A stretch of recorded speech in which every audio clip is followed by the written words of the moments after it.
हाँ तो दोस्तों, इस वीडियो के अंदर हम रेस्ट जैन के आईपीओ के बारे में बात करेंगे और जानेंगे कि इस आईपीओ के अंदर आपको कितना लिस्टिंग गेन मिल सकता है और आपको इस आईपीओ के अंदर अप्लाई करना चाहिए या नहीं। चलिए शुरू करते हैं।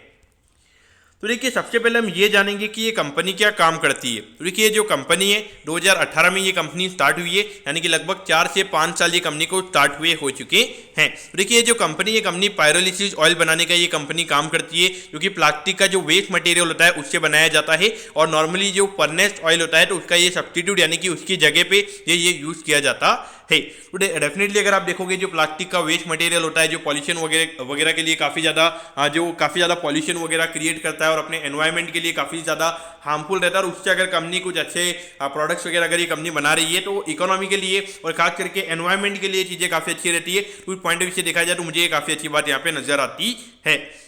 उसके अलावा अगर हम देखेंगे तो यहाँ पे कंपनी जो फाउंड हुई थी वो ये आइडिया से हुई थी कि यहाँ पे जो फ्यूल है तो उसके एज ए सब्स्टिट्यूट यहाँ पे कंपनी को कुछ बनाना था। और नॉर्मली यहाँ पे जो सब्स्टिट्यूट है कंपनी के, वो यहाँ पे जो प्लास्टिक का वेस्ट मटेरियल होता है उससे यहाँ पे वो कंपनी बनाने का काम करती है। तो यहाँ पर अगर आप देखोगे तो जो इको फ्रेंडली सॉल्यूशन होता है, यानी कि एनवायरनमेंट को उससे कोई फर्क ना पड़े, तो वैसे सॉल्यूशन ये कंपनी प्रोवाइड करवाने का काम करती है। तो देखिए, यहाँ पर अगर आप देखोगे तो सिर्फ जो अल्टरनेटिव यूज होता है, यानी कि उसकी जगह पे जो यूज किया जाता है वो ये कंपनी प्रोवाइड करवाने का काम नहीं करती है। जो फ्यूल का जो एडिशनल सॉल्यूशन होता है, यानी कि और भी कुछ सॉल्यूशंस वगैरह रहेंगे, वो भी ये कंपनी प्रोवाइड करवाने का काम करती है।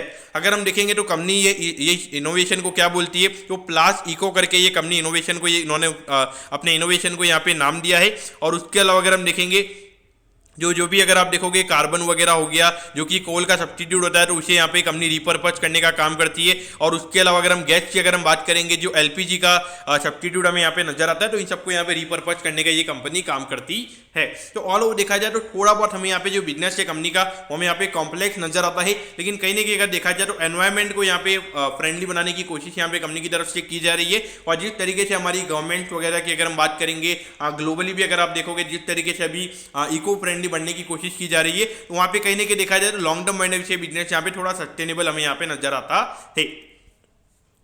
अब अगर हम ऑब्जेक्टिव की अगर हम बात करेंगे तो देखिए, वर्किंग कैपिटल की रिक्वायरमेंट के लिए कंपनी का आईपीओ आ रहा है। लेकिन उसके अलावा अगर हम देखेंगे तो यहाँ पे कंपनी को लैंड बाय करना है, जहाँ पे इनकी करंटली अभी जो मैन्युफैक्चरिंग फैसिलिटी है, तो वहाँ पे लैंड वगैरह बाय करके कंपनी और अपनी मैन्युफैक्चरिंग की जो कैपेसिटी वगैरह है वहाँ पे कंपनी को बढ़ानी है। तो उसके लिए यहाँ पे कंपनी का आईपीओ आ रहा है। तो कहीं ना कहीं देखा जाए तो जो सेकंड पॉइंट की अगर हम बात करेंगे तो यहाँ पे कंपनी का फोकस अगर आप देखोगे तो ग्रोथ के पॉइंट ऑफ व्यू से हमें यहाँ पे कंपनी का फोकस नजर आता है, जो कि मुझे यहाँ पे काफी अच्छी बात नजर आती है। क्योंकि अगर आप देखिए ग्रोथ के ऊपर अगर यहाँ पे कंपनी का फोकस वगैरह अगर रहेगा तो मेरे ख्याल से डेफिनेटली काफी अच्छी बात मुझे यहाँ पे, क्योंकि अगर आप देखिए अभी हार्डली 100 करोड़ के मार्केट कैप पे ये कंपनी का आईपीओ आ रहा है, तो अगर आने वाले टाइम पे लगभग 30-40 करोड़ के लगभग की प्रॉफिटेबिलिटी अगर ये कंपनी कर पाती है आने वाले 4-5 साल में, तो वहां पर अगर आप 30 का पी मल्टीपल भी अगर आप देते हो तो वहां पे लगभग 1000-1200 करोड़ के लगभग का वैल्यूएशन वहां पे कंपनी का निकल कर आता है। तो यहाँ पर अगर आप देखोगे लगभग 10-12 गुना पैसा वहाँ पे हो सकता है। लेकिन अगर आपके खोने के लिए वहाँ पे 100% पैसा आपके लिए रहेगा, यानी कि जितना पैसा आपने डाला आप उतना ही खो सकते हो। लेकिन यहाँ पे आने के लिए अगर आप देखोगे 10-12 गुना 50 गुना पैसा यहाँ पे आ सकता है। तो वहाँ पर डेफिनेटली अगर प्रमोटर्स अगर जो उनका जो रिस्क टेकिंग एपेटाइट है वो अगर काफ़ी ज़्यादा रहता है, अगर वो थोड़े बहुत अच्छे डायरेक्शन में अगर वहाँ पे रिस्क वगैरह अगर लेता है, तो वहाँ पर डेफिनेटली उस पॉइंट ऑफ व्यू से long term point of view से वहाँ पे पैसे बन सकते हैं। तो देखिए, मुझे लगता है कि जो बड़े बड़े आईपीओज आजकल आते हैं तो वहाँ पे नॉर्मली वेंचर कैपिटल्स अपना माल निकालते हैं और रिटेल इन्वेस्टर्स को बेचते हैं, तो वहां पे इतने पैसे मुझे नहीं लगता कि अब बनेंगे। यहाँ पे अगर पैसे बनेंगे तो ऐसे में आईपीओज में ही बनेंगे और वहाँ पे डेफिनेटली रिस्क एसोसिएटेड काफ़ी ज़्यादा रहेगा, क्योंकि यहाँ पर अगर आप देखोगे कोई ज़्यादा प्राइवेट इक्विटी वगैरह इन्वेस्टर्स वाले नहीं रहते हैं। तो उस पॉइंट ऑफ व्यू से देखा जाए तो ग्रोथ अपॉर्चुनिटीज़ काफ़ी ज़्यादा रहती है। और यहाँ पर अगर कुछ 4-5 कंपनीज अगर मुझे लगता है कि जो आने वाले टाइम पे 4-5 साल में जो जहाँ पे 100 गुना 200 गुना पैसा होगा, तो मुझे लगता है कि कहीं ना कहीं एसएमई कंपनीज की वो होने वाला है। लेकिन यहाँ पे मैं बता दूँ कि जो रिस्क एसोसिएटेड है वो भी यहाँ पे काफ़ी ज़्यादा हमें यहाँ पे नजर आता है। अब अगर हम कंपनी के फाइनेंशियल से पहले अगर हम कंपनी के प्रमोटर्स की अगर हम बात करेंगे तो देखिए, करण अतुल बोरा यहाँ पे कंपनी के प्रमोटर्स हैं और उसके अलावा कुणाल अतुल बोरा, ये दोनों हमें यहाँ पे कंपनी के प्रमोटर्स नजर आते हैं। देखिए, अगर आप देखोगे यहाँ पे 2020 में कंपनी हार्डली कुछ स्टार्ट हुई थी, लेकिन अगर आप देखोगे उसके बाद में 11 करोड़ के लगभग कंपनी का एसेट का नंबर था और अभी ये नंबर आया है 39 करोड़ पे, यानी कि कहीं ना कहीं अगर आप देखोगे 3 से 3.5 गुना कंपनी के एसेट के नंबर हमें यहाँ पे होते हुए नजर आए हैं। यहाँ पर अगर आप देखोगे हार्डली 2 लाख रुपए के लगभग का कंपनी का रेवेन्यू का नंबर था, फिर उसके बाद बाद में पिछले साल कंपनी ने 4.8 करोड़ का रेवेन्यू किया है। और अगर हम अभी देखेंगे तो लगभग 9 महीने के अंदर कंपनी ने 12 करोड़ के लगभग का रेवेन्यू का नंबर यहाँ पे किया है, क्योंकि इंडिकेशन दे रहा है कि लगभग 15 से 18 करोड़ के लगभग का रेवेन्यू का नंबर यहाँ पे कंपनी का ये पूरे फाइनेंशियल ईयर में हमें होता हुआ नजर आ सकता है। तो देखिए यहाँ पे कंपनी का कोई रेवेन्यू का नंबर नहीं था, तो यहाँ पे कंपनी लॉस में थी। फिर उसके बाद में हार्डली 63,000 रुपीज़ का प्रॉफिट का नंबर था। और पिछले साल अगर आप देखोगे 73 लाख रुपीज़ का प्रॉफिट कंपनी ने कमाया है। और अभी 9 महीने में कंपनी ने 2.46 करोड़ का प्रॉफिट कमा लिया है, क्योंकि इंडिकेशन दे रहा है कि लगभग 3 से 3.5 करोड़ के लगभग के नेट प्रॉफिट के नंबर्स यहाँ पे कंपनी के हो सकते हैं। तो देखिए इसी डिफरेंस की वजह से यहाँ पे थोड़े बहुत लोगों को जो वैल्यूएशन की अगर हम बात करेंगे तो वहाँ पे थोड़ी सी दिक्कतें वहाँ पे लोगों को लगेगी।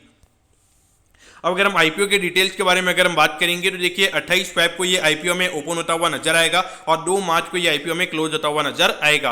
यहाँ पे 47 रुपीज पर शेयर पे यहाँ पे कंपनी शेयर दे रही है और 3000 शेयर्स का हमें यहाँ पे लॉट नजर आता है। यानी कि एक लॉट को अप्लाई करने की अगर हम यहाँ पे बात करेंगे तो लगभग यहाँ पे आई थिंक 1,41,000 रुपीज यहाँ पे एक लॉट को अप्लाई करने के लिए लगेंगे। अगर हम इश्यू साइज की अगर हम बात करेंगे तो 28 करोड़ 20 लाख रुपए का आईपीओ में यहाँ पे नजर आता है। इसमें से अराउंड 35% का हमें यहाँ पे कंपनी का रिटेल कोटा नजर आता है, यानी कि लगभग 10 करोड़ के लगभग का रिटेल कोटा हमें यहाँ पे कंपनी का नजर आता है। तो ये मान के चलिए कि लगभग 1000 करोड़ की एप्लीकेशन की डिमांड यहाँ पे डेफिनेटली आने वाली है, यानी कि लगभग 100 टाइम्स से आईपीओ डेफिनेटली हमें यहाँ पे सब्सक्राइब होता हुआ नजर आएगा।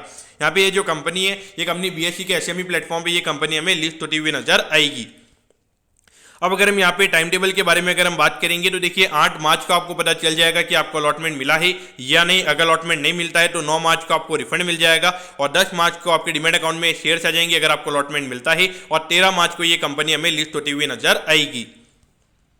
अब अगर हम यहाँ पे वैल्यूएशन के पैरामीटर्स की अगर हम बात करेंगे तो देखिए यहाँ पे मेरे ख्याल से थोड़ा मार्केट गैप के हिसाब से यहाँ पे कंपनी के वैल्यूएशन निकालने पड़ेंगे। तो देखिए लगभग 105 करोड़ के मार्केट गैप पे ये कंपनी का आईपीओ आ रहा है और अगर ये साल की अर्निंग्स के हिसाब से अगर आप देखोगे 3-3.5 करोड़ के लगभग की अर्निंग्स यहाँ पे कंपनी की हो सकती है। उस पॉइंट ऑफ व्यू से अगर आप देखोगे अराउंड 30 के पी रेशियो पे ये कंपनी का आईपीओ में आता हुआ नजर आ रहा है। देखिए इतना लोअर बेस इफेक्ट है, ग्रोथ अपॉर्चुनिटीज की अगर हम बात करेंगे काफी ज्यादा है। उस पॉइंट ऑफ व्यू से देखा जाए तो मेरे ख्याल से जो पी रेशियो का नंबर है वो मेरे ख्याल से नॉर्मल काइंड ऑफ वैल्यूएशन पे कंपनी का आईपीओ आ रहा है।